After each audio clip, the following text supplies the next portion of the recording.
let's keep it talking Kovalev, but let's talk about what's next or what could be next for Kovalev. Okay. And this is pretty much the fight that everybody is talking about. The rumors are swirling. Canelo Kovalev.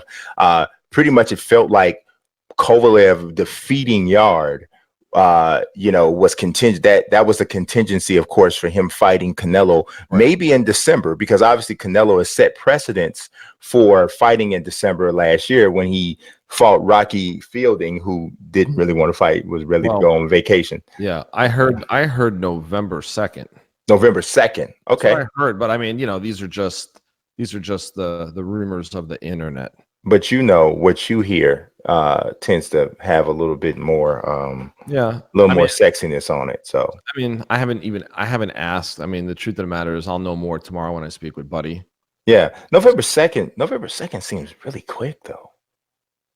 I mean, because this fight was on what was it? The 24th? Right. Okay. But you have to look at programming too. And when is so December 7th? Is that Joshua Ruiz? Yes. Okay. Yes. Right. Yes. So we know December 14th, most likely, even though they haven't announced it, we're going to see Crawford and Kavaliauskas at Madison Square Garden with Comey and Lopez in the co-feature. So then the next week you're into Christmas, and then you're basically, in January. Well, then you're going to the last week. Then you're going to college bowl games, and it's just, when you look at the calendar, I guess, there's an argument to be made that, okay, maybe that is the date, right? So DAZN can't compete with its own programming on December 7th. So they can't have Canelo and Joshua going on the same evening.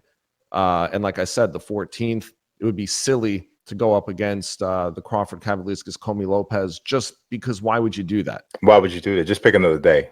So, and that's at the Garden. And, I guess really, so November 30th, there's a PBC show. November 23rd, there's a PBC show, I think. November 16th. November 9th, there's a Top Rank show. I mean, none of these are going to be bigger than, Canelo, but at some point we're going to have to see Andrade back on the calendar.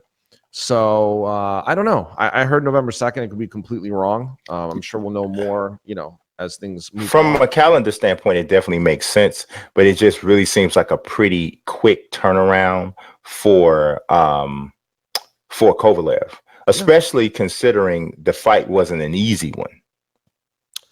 Look, anything's possible, right? I mean, I could give you millions of reasons why Kovalev will turn around quickly. Yeah.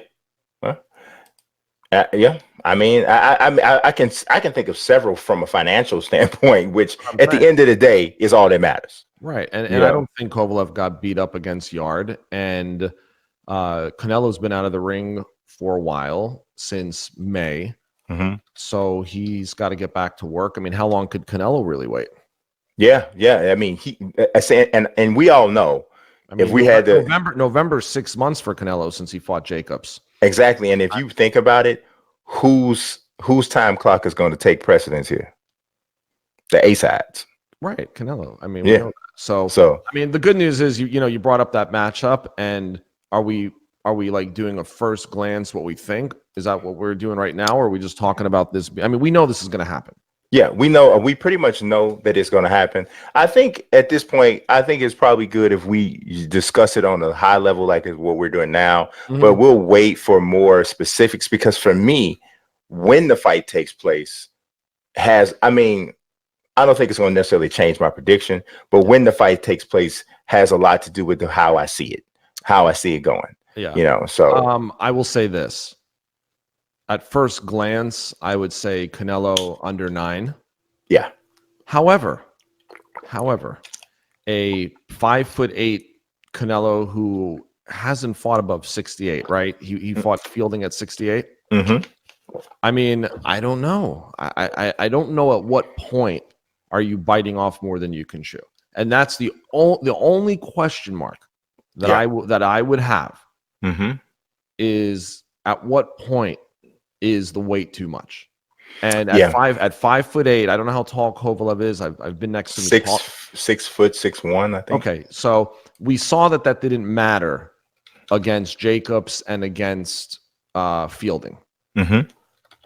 But Fielding is not the fighter that Kovalev is. No, he's not. And that was at 68, not 75, which means Kovalev's going to come in the ring maybe closer to 85, 90. Mm-hmm. And Canelo's not going to be much more than 75. Yeah, I think 180, 185 at the most. More than who? I think Canelo at the most 185. I don't think he can get that. Brian, I don't think he can get there. How much do you think? How much do you think he walks around at? How much does he walk around at? If you know, well, he's fighting at 60. Maybe he walks around at 80. Maybe, but that's a lot. I don't think he does. I mean, maybe. Remember, he's not even real. I mean, 60 is a good weight for him. It's a good weight for him. But just because you keep going up in weight doesn't mean. Oh, you're not going to. Yeah. I mean, it's. I know some people think that's funny, right? Like, well, it's easy to put on weight, right? But it's really not easy to put on weight. It's not put on weight and be a fighter. Well, that's the thing, right? Right. It's being effective. Yeah. And so I just wonder if his power is going to translate at 75 and if it's going to translate against Kovalev. So that my only question mark is, will the height, reach, and weight really, become just be too much for Canelo? I'm sorry, go ahead. I was going to say, if Canelo buries his head on Kovalev's chest, and he's able to just work that body and find a home for the overhand right, yeah, maybe that's the game plan. But he's not going to walk Kovalev down and manhandle him simply because it's just two different sizes of people. Yeah, does the chat have an opinion? Yeah, Overhand says, and welcome to the Fight Guys. Overhand, don't know if this is your first. Don't know if this is your first show or just the first time commenting. But he says, can Canelo cut the ring off? Is the biggest question. Yeah. He says, I think his chin is good enough for light heavyweight, though. I mean, that I would say that's what it appears, but we really don't know until we see him get hit by a 175 puncher. We to Overhand's point, we saw Jacobs, and Triple G, drop some bombs on Canelo, and he didn't budge. No, he didn't. So that's why I can totally understand why Overhand has that perspective, because both Triple G and Jacobs are pretty good punchers, and Jacobs was it was a light heavyweight in the ring that day when he was getting hit. So I can totally understand it. Like for me, I think that it's very difficult for me to imagine Kovalev beating Canelo because more so because of his stamina issues and his problems with taking body shots. I think that Canelo will come in with a smart game plan. Canelo's head movement is superior to everybody that Kovalev has ever fought, with the exception of possibly Andre Ward, which I think is a very underrated part of Canelo's game. And it's been developed over the last 3 to 5 years because it's much better now than it used to be. But now he's legitimately difficult to hit. And on top of that, I think his height in some ways helps him because of what Kovalev's weakest areas are. Because if he can get inside that jab and make a miss on make him miss on a jab here or there, slip it, body, left hook to the body. The way Kovalev's body, the weakness is set up, I don't know how many of those shots he can take from Canelo. Right. But remember what we talked about a few minutes ago. Mm-hmm. It's one of Kovalev's greatest attributes is managing the distance. Yeah. And, if he can be perfect for 36 minutes and has the capacity to do that, the other question is, which Canelo is going to fight this fight? Counterpunching going backwards Canelo or coming forward Canelo? If it's anything but coming forward Canelo, he has a flawed game plan. Because trying to step back and counterpunch a guy who is that much taller, who has an effective jab, who can also punch, who is also fighting 2 weight classes above where you normally fight, that's a ridiculous game plan. It's a ridiculous game plan. I'm just saying game plans and execution are 2 different things. That's true. If we were talking about a different fighter, then I would say, he might not stick to the game plan. But Canelo's a professional. Canelo is a fantastic fighter. I think lately he has definitely showed himself to have a high fight IQ. I think he goes out there and gets it done. I think he also doesn't like the fact that there was a lot of issues and whatever with excuse me, with thank you, with his next fight. And I think he'll come out looking to make a statement. And I think this is the perfect fight to make a statement for him. It's going to be an intriguing fight because it's one of those overused, sayings that we talk about all the time. Styles make fights. I mean, this is truly it's many things. It's style, it's physical differences, it's uncharted territory. Yes. For Canelo.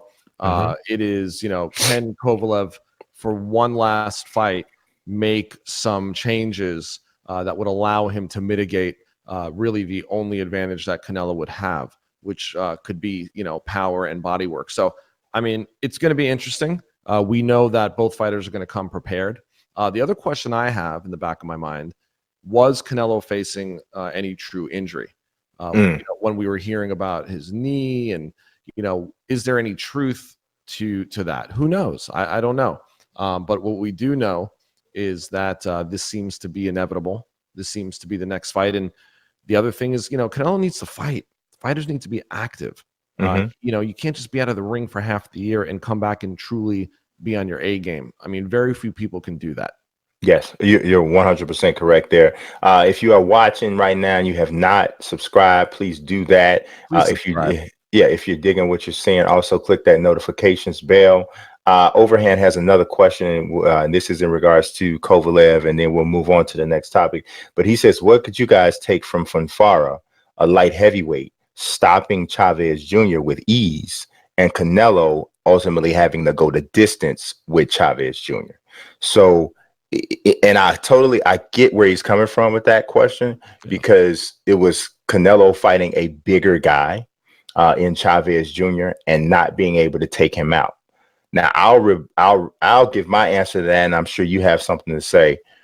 We can say a lot of bad things about Chavez. Like, it doesn't work that hard. He's slow. All of this kind of stuff. But the one thing that I do know is that dude could take a punch. Like, I've seen Chavez Jr. take some shots from different fighters, and I've only really seen him look dazed maybe once or twice. I think he did get stopped one of those fights. I can't remember one of his losses. I think he might have gotten stopped. But Chavez can take a shot. So I think that Chavez is more durable than Kovalev. I would say that. Now, is he a better fighter? No way in the world. But just in terms of enduring punishment, I would give Chavez. I take Chavez's chin over Kovalev's. I take Chavez overall body strength and ability to, just absorb, what you're going to take in from a fight. I take that over Kovalev too. Kovalev's 50 times more skilled, 20 times better boxer, but just that one isolated quality that we're talking about in this particular comparison, I think Chavez Jr. is a tougher guy overall in that sense. So I don't know how you feel about that, Peter. We all watched that fight. Overhand's making a great point. He's comparing apples to apples. He's comparing Fonfara and the work that was done there, and he's comparing Chavez Jr. And the truth of the matter is he's right. I mean, even though Chavez Jr. took a beating, and he didn't offer much competition, Canelo couldn't get rid of him. Right. And I think that Kovalev's a much better skilled fighter than Chavez Jr. I think that Kovalev is not Rocky Fielding. I think that even the Rocky like I said, Rocky Fielding was taking knees from body shots and then smiling. Yeah. He was looking for a way out before he even got in that ring. For sure. We haven't heard that name since the Canelo fight. Okay. No. So to that point, I think that that's a good. We got to look at that. You have to look at that because ultimately Chavez Jr. didn't do the things that the taller, longer, more natural fighter at that weight class should have done. Yeah. But Canelo's a great fighter. So he's a great fighter. We're talking about arguably pound for pound best. He's in that conversation. So could be considered, that caliber of fighter. But it's definitely a question that needs to be posed. That's why I was saying, it's really going to be a question: is he biting off more than he can chew with Kovalev? Is he getting Kovalev at the perfect time? And all of this is about Canelo's legacy. There's no reason why Canelo needs to go and try to win a world title at 75 other than wanting to be able to legitimately say that he's a 4-division world champion. And let me tell you something. That Rocky Fielding win was like a division grab, because I think Fielding was the regular champion. Like interim or regular champion, right. Something like that. Yeah. So the point I'm making is this is all about Canelo's legacy. It's all about him wanting to be a 4-division world champion, and he's taking his shot. And look, he's already lost. It's not like he's worried about having he lost to Floyd Mayweather Jr., a long time ago. Yeah. So it's not about preserving an undefeated record. Now it's just about racking up divisions. Yeah. And he's taking a shot. I mean, if you really look at the other light heavyweights, I'd target Kovalev. I'd Kovalev. Yeah, he's the most gettable at 175. I would not get in there with Bodzik and Bivol. I would see how I fare against an aging, worn out Kovalev before I step in against a Bivol, because those guys are real true 75 pounders. They're strong. They're younger. They're young. Yeah. This is good. I think this is, look, it's boxing. It's entertaining. I think the mystery, the unknown is something that intrigues us all. And by no means would I consider Kovalev somebody that should be overlooked. I mean, let's be real. He lost 2 times to Ward. I had him winning the first fight. Arguably, it could have been a draw. It could have gone his way. It was a very close fight. Excellent fight. He lost the rematch. He lost to Alvarez, but he came back and avenged it. So you got to give him credit. I mean, he's really done what he's supposed to do. And there was a time when he was dominant.